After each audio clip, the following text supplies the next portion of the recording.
রামনবমী হিন্দু ধর্মাবলম্বীদের কাছে অত্যন্ত গুরুত্বপূর্ণ একটি উৎসব, যা ভগবান রামের জন্মতিথি হিসেবে পালিত হয়ে আসছে। সারা দেশের সাথে কলকাতাতেও 26শে মার্চ রামনবমী পালন করা হয়। এদিন ভক্তরা উপবাস, পুজো, ভজন এবং রামায়ণ পাঠের মাধ্যমে দিনটি পালন করেন। বড়বাজার শ্রী শ্রী রামনবমী উৎসব সমিতির উদ্যোগে এদিন গণেশ টকিজ থেকে শুরু হয়ে বিশাল শোভাযাত্রা বের হয়। সনাতনী ধর্মের মানুষের ভিড় ছিল জনজোয়ার পূর্ণ। পাশাপাশি শহরের অন্যান্য মন্দিরেও বিশেষ পুজোর আয়োজন করা হয়েছে এবং বহু জায়গায় প্রসাদ বিতরণ করা হচ্ছে। ধর্মীয় সঙ্গীতের ব্যবস্থা করা হয়েছে। পাশাপাশি পুলিশ প্রশাসনের সহযোগিতায় এই শোভাযাত্রা শান্তিপূর্ণভাবে সমাপ্ত হয়।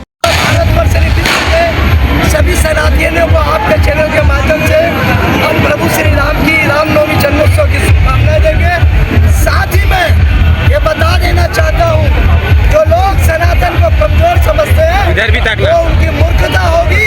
सनातन एक सीमा तक सहता है और सीमा के बाद जब वाद का प्रतिवाद होता है तो वो भयंकर होता है। मुझे खुशी है कि भारत में विश्व के सनातन जागे हैं और आप मेरे सामने इधर बाएं तरफ अपने कैमरे से दिखाएं कि विशाल समूह ये प्रमाणित करता है कि 4 मई को बंगाल में व्यापक परिवर्तन होने जा रहा है और सनातनियों की सरकार बनने जा रही है। इससे भी बड़ा आप लोग समारोह करेंगे क्या 4 तारीख का बाद?